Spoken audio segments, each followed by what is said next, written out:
The first posture that I'm going to do, and if you've been to any one of my, whether it's a beginner's class or therapeutic or healthy hips and back classes, you know I do spend a lot of time on this particular posture, and I think for good reason. I've had so many conversations, I can't tell you, countless conversations with people that have chronic just discomfort, pain in the area of their lower back and their hips. And while we are having this conversation, they are standing like this. And it's really important to know the importance of posture. So while they're standing like this and they're telling me about the discomfort in their hips and their lower back, I just can't help but try to correct them into proper standing posture. So Tadasana is the posture that I'm going to discuss here. And this is probably the most important posture I teach. And one of the reasons is because this posture is such an easy integration into your yoga practice off your mat. Other postures, other postures have a little bit more challenge in doing that, certainly in any way of normalcy. But standing, you'll get opportunities to stand, whether it's in a lineup, whether it's waiting for a bus or anything, but you'll have other opportunities to stand, many opportunities to stand throughout the day. And it's very important that you do this correctly. So what I see quite frequently, so I'll go through some of the things that I see, like I said, quite frequently, and then how to be aware of them and to correct them and what's needed to do that. So generally what I see most often from the perspective of hips, lower back, or lower body, so below the belt line, is that we tend to shift our weight into one leg. This is a postural habit pattern that we have. Now this wouldn't be a big issue likely, or as big an issue certainly, if we shifted our weight into our right leg on Monday and then over to our left leg on Tuesday and then back to our right leg on Wednesday and back to our left leg on Thursday. And if you keep doing that, it's more like a high school dance. But we'll just talk about how this affects your posture or how this affects your body. So you move all your weight into one leg, and you can just stand up and do this with me if you'd like. So you shift your weight evenly into both legs.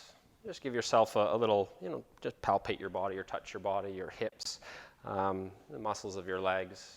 And then I'd like you to shift your weight over into one leg, whichever one you feel is most dominant for you. And then notice the firmness or the additional firmness that this muscle or these tissues take on.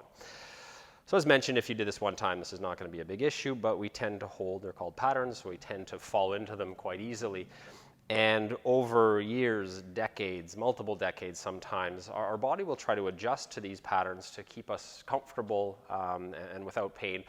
But at some point, oftentimes there is just the straw that broke the camel's back, or the duration of this poor posture has gone on so long that the body just can't make those adjustments to keep us in a comfortable place anymore. So when you move your weight over into one leg again, you can notice that there's a firmness around the muscles here.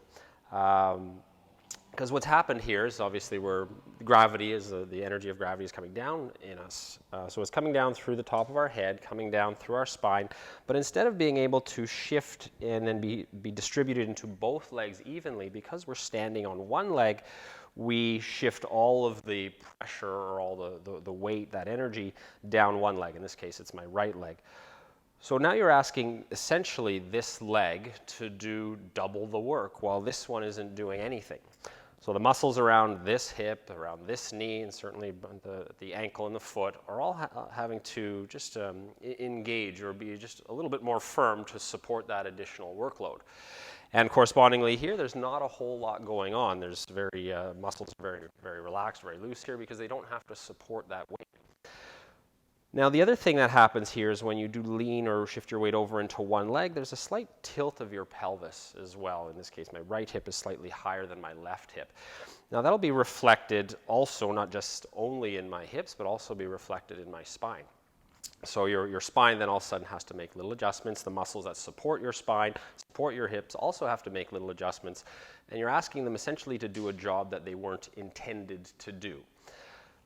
Now, over time, again, this is where it can cause pretty big problems. Now, so that's lower legs. So my strong suggestion is when you do stand, you stand with weight evenly distributed in both legs. Now, again, when I have these conversations with people and I'm talking about posture, I often look at very disappointed faces because I'm sure they're looking for something magical that's going to release the pressure or relieve their back from pain or hips from pain or injury. I don't have any magic pills, unfortunately. What I do have, I think, is common sense advice, and if you follow this advice and work with it, because it's not just going to happen, we don't undo patterns, in just one time with the awareness that we're actually in a pattern. It takes some time. So what my suggestion with regards to your lower body is that you stand with weight evenly distributed in both feet. Now, the way you feel that is just the weight in and of itself is evenly distributed, but also you can feel it in terms of pressure down through your big toe mound, your baby toe mound, and your inner and outer heel. So those are the 4 points of connection that you want to feel are bearing weight. You can maybe feel it another way, and it's mentioned oftentimes in yoga class that you want to put the weight over the arches of your feet. Now, some teachers, with regards to your feet, some teachers will say to point your toes forward, and there's a lot of is distance apart, is this many inches or that many centimeters or whatever it is. There's no hard and fast rule of how to stand, but what I would suggest, instead of looking at your toes, look at your knees. And if you bend your knees, and your knees, there's no decrease in space when you bend your knees, then whatever position your toes are, however they point, just keep them in that way. Now, lifting and spreading your toes also helps to lift or support the arches of your feet. And for some of you, if you have already high arches, that might be an action that's not needed. But for others, it may be something that you do want to consider, certainly when you're standing, is to keep a little more flexion or action in your toes. If you place your toes down and you do have low arches, sometimes what can happen there is that your knee or knees will drop in. And it's not just your knee, it obviously connects up to your hip. So your knee drops in, your hip drops in, and again, this causes just misalignment around in the pelvis. And can cause discomfort, pelvis, lower back. And if discomfort is in those areas, it just radiates up and down because it's the hub of your body. And again, instead of your body trying to keep that discomfort, that pain localized, it tries to distribute it so there's not such a focus of pain, of discomfort. And again, there's a distribution of that pain and discomfort throughout the body, up and down. So again, that's lower body. So you want to feel, again, that your hips are over top of your ankles and your feet are bearing weight evenly, and that there's some firmness in the muscles of your legs. So it has to be that way. Now, when you have the weight evenly distributed in your legs, we haven't really talked about waistline up at this point. So another postural habit pattern, and I do teach in high schools from time to time, and it's really obvious in these places where I go teach, because we get onto screens and have smartphones at a very young age. I didn't have to deal with this until probably mid-20s, and the phones weren't that smart when they first came out in mid-20s, so there wasn't a whole lot of reason other than actually talking on the phone to spend time on your phone. But now they're unbelievably powerful devices, so we tend to we gravitate towards them. Now what happens is, because our head gets, our eyes are focused on the screen, our head tends to go forward, our shoulders round forward as well. And this doesn't happen in isolation, nothing does in our body. So when our shoulders round forward, our head goes forward, our pelvis actually tilts back a little bit. So your body again makes adjustments just so you can stand up as straight as you can. So shoulders round forward, head round forward, pelvis tilts back. So again, now you're asking your body to do jobs, or the muscles, the tissues of your body, to do jobs that they weren't intended to do. So let's just take our head, for example. If it was just our head that went forward, every inch that your ears move ahead of your shoulders, I've heard various numbers, but let's just say it adds an extra 10 pounds to your head. So if your head is 10 pounds and you move your shoulders, or your ears ahead of your shoulders an inch, now your head is essentially 20 pounds in terms of the stress it puts into your tissues below it. Now, generally, our head isn't the only thing that changes position when we're looking at a smartphone, like as I mentioned, or a device. Your shoulders round forward as well. Now, this is also very problematic for a variety of reasons. One, it narrows the space in between your shoulders. So this space here, I'll just use the skeleton here. This space in between your shoulders gets a little shorter. And the resting length of those muscles can also get shorter, and that can actually inhibit a quality breathing pattern or a good, healthy breathing pattern, because your lungs just don't have the ability to expand into this tension very well. So just the simple act of having, again, an openness of your chest and your ears over top of your shoulders can help your breathing pattern. It doesn't stop there, though. So obviously, if your breathing is affected, other things are affected quite severely as well. So your respiratory system is affected, but also when you're rounded forward, your shoulders are rounded forward, your lowest set of ribs kind of pushes in, and the bottom or the upper rim of your pelvis tilts up. So it creates an area of pressure here just below your diaphragm, and your diaphragm is attached to your bottom ribs here, your bottom set of ribs. So decrease that area. What's below your diaphragm? Well, it's your digestive organs. So if you're compressing this area here, nothing works very well in a compressed area. It includes your digestive organs. So digestion is severely and negatively impacted, just again by having poor posture. And just a note, again, a shout out to my mom, and I know we do that from time to time. The longer I teach yoga, the more I sound like my mother. Sit up straight, lift your chest, shoulders back, all that good stuff. It's actually really, really important, and I can't stress that enough. So your breathing's impacted, your shoulders rounded forward, bottom set of ribs pushes in, creates an area of less space, upper rim of your pelvis is tilted up, creating even less space, more pressure. So your digestion is impacted in a negative way as well. So just again, we're just talking about standing here. So respiratory, circulatory is also affected negatively. Your digestive system is affected negatively. So all of the systems in your body, which essentially we compartmentalize them and learn them and teach them as though they're almost separate systems, but they all impact and feed back on one another. So again, very important for all the systems of your body to be working optimally. And the simple act of having good posture will certainly support their function optimally. Now, what is good posture then? So I've demonstrated a lot what bad posture is from the waistline down. Good posture, so you want to have, again, an even distribution of weight in both feet. You want to have your toes pointed in whatever direction they are, but have your knees, when you bend, not decrease in space. And a firmness about your legs. Now from here, with the firmness in your legs, so there's a downward energy. It does not have to be a lot, because you don't have to use a lot of energy to stand up straight, but you have to use some. So you want to push down evenly from your pelvis, evenly into your feet, so you can lift up through the center of your chest.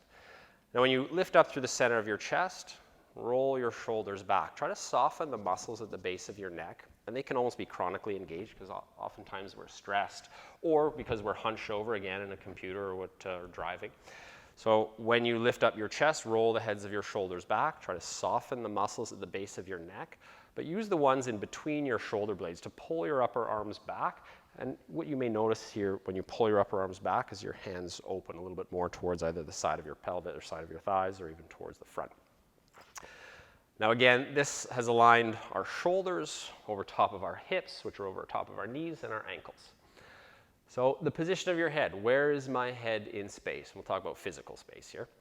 So if your head is forward, jutted forward, I'd like you to pull your chin in and lengthen the back edges of your ears up, and this helps to lengthen the inner curve of your upper spine.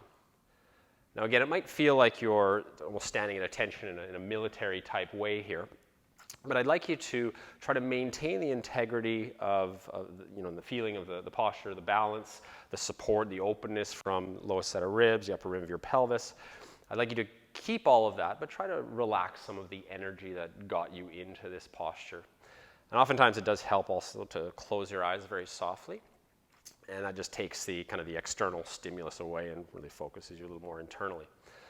So here, your ear over your shoulder, shoulder over hip, hip over knee, and knee over ankle.